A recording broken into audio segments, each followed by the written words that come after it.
కేంద్రం ఒక షాకింగ్ నిర్ణయం తీసుకోబోతోంది. ఇది మీ ఇంట్లో బైక్ ఉన్నా, కార్ ఉన్నా ప్రతి ఒక్కరు కూడా వీడియోని చివరి వరకు చూడండి, because it's a shocking news. ఎన్నికల కోసం అని చెప్పి ఇన్ని రోజుల పాటుగా క్రూడ్ ఆయిల్ ధరలు పెరిగిన, బ్యారెల్ ధరలు పెరిగిన, రిఫైనరీల పైన అధిక మొత్తంలో భారం పడుతున్న పబ్లిక్కి ఆ ఎఫెక్ట్ పడకూడదు అనేటువంటి ఒక మాటలోనే కేంద్రం ఒక అడుగు వెనక్కి వేసింది. ఎటువంటి ధరలు పెంచలేదు, రూపాయి కూడా, ఒక పైసా కూడా పెరగలేదు. అయితే 5 రాష్ట్ర ఎన్నికల పోలింగ్ ఈరోజు సాయంత్రంతో ముగియబోతోంది. దీంతో రేపటి నుంచి లీటర్ పెట్రోల్ ధర పైన 25 రూపాయలు, డీజిల్ పైన 28 రూపాయల వరకు పెరిగే అవకాశం ఉంది. ఇటు లీటర్ 25 నుంచి 28 వరకు పెరగొచ్చు అంటున్నారు డీజిల్ పెట్రోల్ పైన. ఈ మేరకు కోటక్ ఇన్స్టిట్యూషనల్ ఈక్విటీస్ హెచ్చరిక జారీ చేసింది. అంతర్జాతీయ మార్కెట్లో క్రూడ్ ఆయిల్ ధరలు అమాంతంగా పెరిగిపోవడంతో ఇండియన్ ఆయిల్ రిఫైనరీలపై భారం పడుతోంది. అయితే హార్ముజ్ జలసంధిలో ఉద్రిక్తతల కారణంగా చమురు మార్కెట్లో కూడా తీవ్ర ఒడిదుడుకులు ఎదుర్కొంటోంది. ఈ మధ్యలో కాస్త రిలీఫ్ లభించినప్పటికీ పరిస్థితులు మళ్ళీ వేడెక్కడంతో ముడి చమురు సరఫరాపై ఒత్తిడి పెరిగింది. ప్రస్తుతం బ్యారెల్ క్రూడ్ ఆయిల్ ధర $120 పలుకుతోంది. ఇండియాలో 13 నుంచి 15% క్రూడ్ ఆయిల్ దిగువ తగ్గిపోయింది.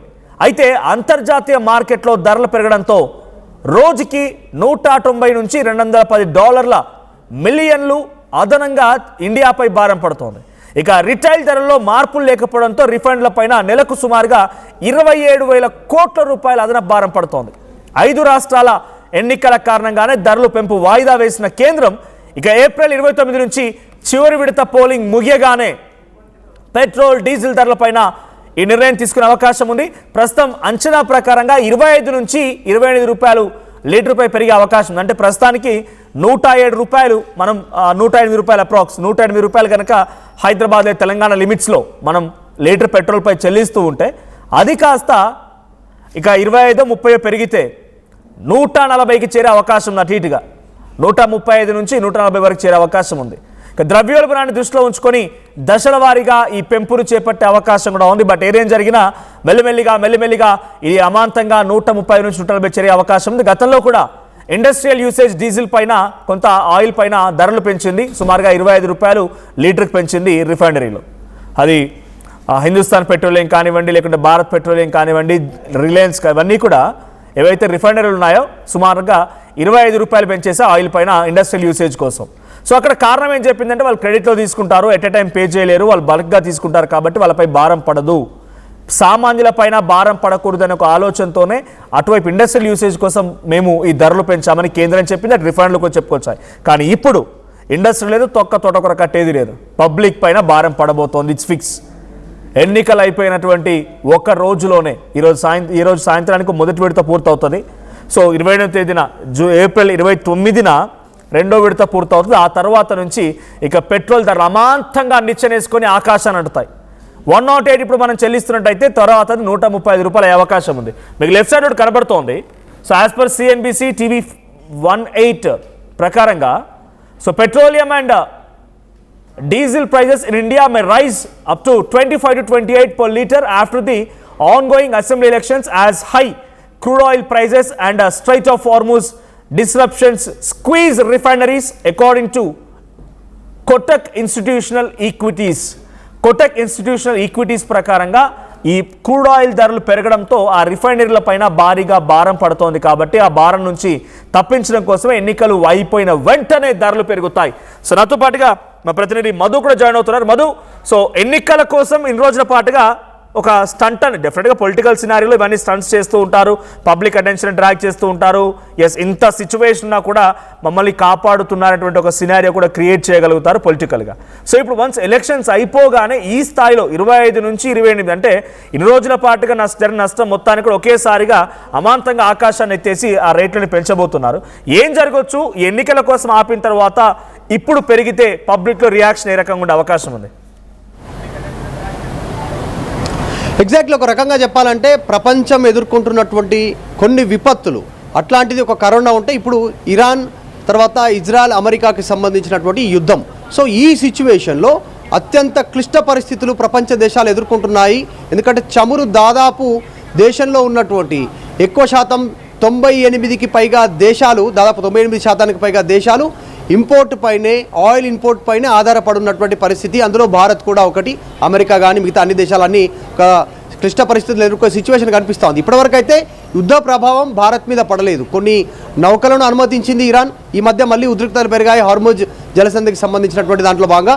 సో ఫ్యూచర్లో ఎలక్షన్లు అయిపోగానే 5 రాష్ట్రాల ఎన్నికలు అయిపోగానే భారతదేశంలో మొత్తం లీటర్కు 25 నుంచి 28 రూపాయలు పెరిగేటువంటి అవకాశం ఉందనేటువంటి చర్చ కొనసాగుతుంది. కోర్స్ ఎన్నికలు కొనసాగుతున్నాయి వరుసగా. అటు అస్సాం, పశ్చిమ బెంగాల్, తమిళనాడు, కేరళ, ఇట్లా పుదుచ్చేరి వీటికి సంబంధించిన ఎన్నికలు కొనసాగుతున్నాయి. ఇవన్నీ చివరి విడత ఏప్రిల్ 29 కంప్లీట్ అవుతాయి కాబట్టి వెంటనే డీజిల్, పెట్రోల్ రేట్లు పెరిగే అవకాశం ఉంది. ఒకవేళ పెట్రోల్, డీజిల్ రేట్లు పెరిగితే తీవ్రమైనటువంటి ఆర్థిక సంక్షోభం దిశగా భారత్ నడిచేటువంటి సిచ్యువేషన్ కనిపిస్తూ ఉంది. దానికి మెయిన్ రీజన్ పెట్రోల్, డీజిల్ పెరిగితే అమాంతంగా ప్రతి వస్తువు పైన రేట్లు పెరిగే అవకాశం ఉంటుంది. సామాన్యులు దీని నుంచి కోరుకోలేనటువంటి సిచ్యువేషన్ ఏర్పడుతుంది. పాల ధర, ఉప్పు ధర, పప్పు ధర, కూరగాయల ధర ప్రతిదీ పెరిగే అవకాశం ఉంది. ఇప్పటికే ఎల్పిజి గ్యాస్ కొరత ఉంది. దీనికి సంబంధించి కమర్షియల్ పెద్ద ఎత్తున ఇబ్బంది ఉంది. ఒకవేళ ఫ్యూచర్లో ఇలాగే కొనసాగితే, ప్రస్తుతానికైతే భారత్కి ఇబ్బంది లేదు, ఎలాంటి సిచ్యువేషన్ ఫేస్ చేసేటువంటి ఇట్లాంటి క్లిష్ట పరిస్థితులు ఫేస్ చేసే పరిస్థితి లేదనేటువంటిది కేంద్ర ప్రభుత్వం చెప్పే ప్రయత్నం చేస్తూ ఉంది. కాకపోతే మనోజ్, మిగతా ప్రపంచ దేశాలకు సంబంధించి ఇప్పుడు ఎగ్జాంపుల్ కొన్ని దేశాలు తీసుకుంటే మయన్మార్, ఫిలిప్పీన్స్, తర్వాత శ్రీలంక, పాకిస్తాన్, ఈ దేశాల్లో తీసుకుంటే already fuel emergency, energy lockdown, emergency energy lockdown విధించారు. అక్కడ ఆడ్ డేస్లో కొన్ని దేశాలు డే బై డే మాత్రమే కొన్ని వాహనాలు బయటికి వెళ్ళాలి. సాయంత్రం పూట పెద్ద పెద్ద షాపింగ్ మాల్స్ మూసివేయాలి. తర్వాత కార్లు విచ్చలవిడిగా వినియోగించడానికి అవకాశం లేదు. వర్క్ ఫ్రమ్ హోమ్ చేసుకునేటువంటి అవకాశం ఉంది. సో దానికి అవకాశం కల్పించారు. ఇంకా కొన్ని దేశాల్లో అయితే 60% ఫ్యూయల్ పెరిగిపోయినటువంటి పరిస్థితి. ఫిలిప్పీన్స్ లాంటి దేశాల్లో అయితే మొత్తం 99% వాళ్ళంతా కూడా దిగుమతిపైన ఆధారపడ్డారు. వాళ్ళ దగ్గర గ్యాస్ నిల్వలు జీరోకి వచ్చాయి, పెట్రోల్ నిల్వలు జీరోకి వచ్చాయి. అక్కడ కూడా ఎమర్జెన్సీ విధించారు, ఫ్యూయల్ ఎమర్జెన్సీ. అక్కడ సొంత వాహనాలలో బయటికి వెళ్ళడానికి లేదు, ప్రభుత్వం ఆంక్షలు విధిస్తుంది, ఎంత మేర ఎన్నిసార్లు బయటికి వెళ్ళాలనేటువంటిది. సో ఈ పరిస్థితి ఇప్పటికే కొన్ని కొనసాగుతుంది. జర్మనీ, తర్వాత ఈజిప్ట్ ఇట్లాంటి దేశాల్లో కూడా ఫ్యూయల్ ఎమర్జెన్సీ విధిస్తున్నటువంటి సిచ్యువేషన్ కనిపిస్తూ ఉంది. భారత్కి అట్లాంటి పరిస్థితి లేదు ప్రస్తుతానికి. భారత్ దగ్గర 3 నెలలకు సరిపడే నిల్వలున్నాయి, గ్యాస్, పెట్రోల్, డీజిల్, క్రూడ్ ఆయిల్కి సంబంధించి. సో ఇంకా దిగుమతి చేసుకుంటున్నటువంటి పరిస్థితి. రష్యా, ఇరాక్, ఇలా ఇరాన్ దేశాల నుంచి మనం దిగుమతి చేసుకుంటూనే ఉన్నాం. ఇది ఇంకా మరింత ఇబ్బందికరమైనటువంటి పరిస్థితి మారే అవకాశం ఉంది. ఎందుకంటే క్లిష్టంగా మారుతూ ఉంది. అమెరికా, ఇరాన్, తర్వాత ఇజ్రాయెల్ వీటికి సంబంధించినటువంటి చర్చలు ఏవైతే ఉన్నాయో పలుమార్లు ఫెయిల్ అవుతూ ఉన్నాయి. తీవ్ర ఆంక్షలు ఉన్నటువంటి పరిస్థితి. నిన్న కొన్ని కమర్షియల్కి సంబంధించినటువంటి నౌకలపైన ఇరాన్ దాడి చేసింది. ఉద్రిక్తలు పెరుగుతూ ఉన్నాయి. అంటే పూర్తి స్థాయిలో వాళ్ళు చెప్పిన డిమాండ్స్కి అమెరికా ఒప్పుకుంటేనే క్లిష్ట పరిస్థితి నుంచి ప్రపంచం బయటపడే సిచ్యువేషన్ కనిపిస్తూ ఉంది. సో ఈ సిచ్యువేషన్ ప్రస్తుతం మన పక్కనే ఉన్నటువంటి పాకిస్తాన్, బంగ్లాదేశ్ లాంటిది ఉన్నా లేకపోతే అక్కడ ఉన్న సిచ్యువేషన్ ఏది చూసుకున్నా కూడా ఎలక్ట్రికల్ వైజ్గా వాళ్ళు చాలా అప్గ్రేడ్ అయి ఉన్నారు. ఎలక్ట్రికల్ వెహికల్ యూసేజ్ కానీ, ఎలక్ట్రికల్ సోలార్ సిస్టమ్స్ కానీ మనం ఇప్పుడిప్పుడే అప్గ్రేడ్ అవుతూ ఉన్నాం. ఇండియన్ టెక్నాలజీలో మనం ఎలక్ట్రికల్ వెహికల్స్ వస్తూ ఉన్నాయి. బైక్స్ కానీ, కార్స్ కానీ, ఎలక్ట్రానిక్ వస్తువులకు సంబంధించి వినియోగం కానీ పెరుగుతోంది ఆఫ్ కోర్స్. బట్ ఇక్కడ డీజిల్, పెట్రోల్ అనేది ప్రతి ఇండస్ట్రియల్ యూసేజ్ కోసం అవసరమే. ఇండియాలో అత్యధికంగా ఉన్న ఇండస్ట్రీస్లో యూసేజ్ అవసరమే. నార్త్ ఇండియా వైజ్గా చూస్తే ఉదాహరణకు గుజరాత్ తీసుకుని టెక్స్టైల్స్ సంబంధించిన అవసరంలో ప్రతి దాంట్లో ఈ డీజిల్ అనేది చాలా ఇంపార్టెంట్, ఫ్యూయల్ అనేది. సో ఇప్పుడు సడన్గా ఈ ప్రైజెస్ పెంచితే ఈ సామాన్యులపై ఎటువంటి భారం పడవచ్చు? అంటే ఓన్లీ పెట్రోల్, డీజిల్ ధరలు పెరిగినంత మాత్రాన పెట్రోల్ వరకు ఆగిపోతుందని కాదు, గూడ్స్ పెరుగుతాయి, ప్రతి వస్తువు పైన ధర పెరుగుతుంది, ఇన్ఫ్లేషన్ లాంటి పరిస్థితి కూడా వస్తుంది. దీన్ని ఎలా హ్యాండిల్ చేయబోతోంది? ఇటువంటి ధరల పెంపు అనే అంశం ఒకదానికొకటి లింక్ అయి ఉంది కాబట్టి ఈ విషయం పైన సామాన్యుల రియాక్షన్ ఏముండే అవకాశం ఉంది? గవర్నమెంట్ ఎలా ట్యాకిల్ చేయబోతోంది?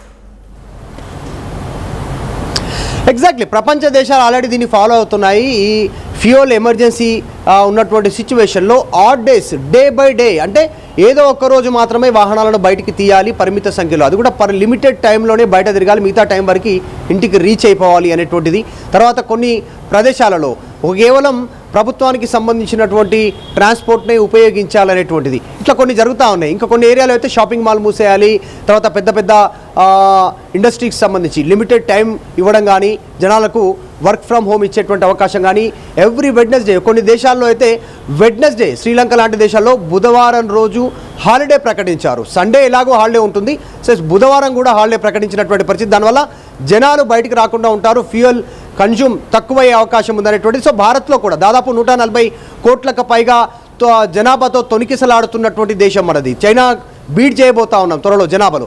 అత్యంత అవసరం పెట్రోల్, డీజిల్, గ్యాస్ ఇక్కడ భారత్లో అత్యంత అవసరం ఉన్నటువంటి పరిస్థితి. అనేక వాహనాలు రద్దీతో బయట ఉండేటువంటి పరిస్థితి, జనాలు అటు ఇటు పోతారు. సో ఆ ట్రావెలింగ్ని తగ్గించడానికి భారత్ కూడా కొన్ని సూచనలు తీసుకునే అవకాశం ఉంది. ముఖ్యంగా సాఫ్ట్వేర్ ఇండస్ట్రీ కానీ అత్యవసరం అయితే తప్ప బయటికి వెళ్ళకుండా ఉన్నటువంటి వారికి వర్క్ ఫ్రమ్ హోమ్ చేసుకునేటువంటి అవకాశం కల్పించే సిచ్యువేషన్ అయితే కనిపిస్తాం. సో ఎన్నికల తర్వాత పెట్రోల్, డీజిల్ రేటు పెరగబోతూ ఉంది భారత్లో. కాబట్టి దీనిపైన ప్రజలు ఆందోళన చెందే అవకాశం ఉంటుంది. ఎందుకంటే కూరగాయలు, పాల ధర నుంచి మొదలు పెడితే ప్రతి వస్తువు ధర పెరిగే అవకాశం ఉంది. దాంతోపాటు ట్రాన్స్పోర్టేషన్ కూడా చాలా కాస్ట్లీగా మారిపోయే అవకాశం ఉంది. Right, thank you Madhu. So కేవలం పెట్రోల్, డీజిల్ ధరలు పెరుగుతున్నాయంటే పెట్రోల్, డీజిల్ ధరలు డైరెక్ట్గా పెరగడం మూలంగా సామాన్యులపై పడేటువంటి భారం కొంత మొత్తంలో అనుకోవచ్చు. కానీ ఇదే భారం ప్రతి వస్తువుపై పడబోతోంది. ప్రతి వస్తువుపైన ధర పెరగబోతోంది.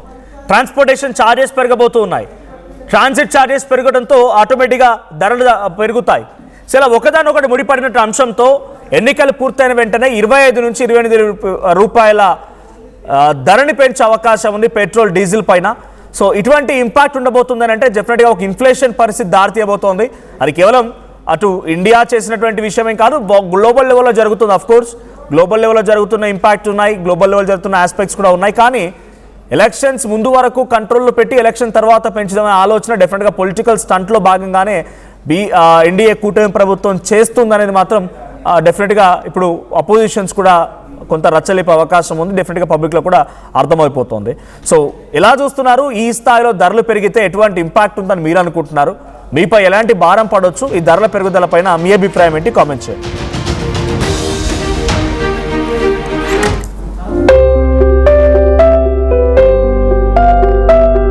చిన్న చిన్న ఆనందాలు 35 ఏళ్లుగా నా జీవితంలో లేవు. 35 ఏళ్లుగా నేను డైపర్లలో బ్రతికాను. 6 సెంటీమీటర్ల ఫిస్టులా నా మూత్రాశయంలో లీకు కారణమైంది. ఎవరూ నాకు సహాయం చేయలేకపోయారు. ఏఐఎన్యూలో వైద్యులను కలిసే వరకు. అక్కడ వారు రోబోటిక్ శస్త్రచికిత్సతో నాకు పరిష్కారం ఇచ్చారు. వారు నా ఆత్మవిశ్వాసాన్ని కూడా తిరిగిచ్చారు. Precision Care makes it possible. The Center for Robotic Surgery at AINU. At KL, we help you turn your interests into skill sets. KL deemed to be university.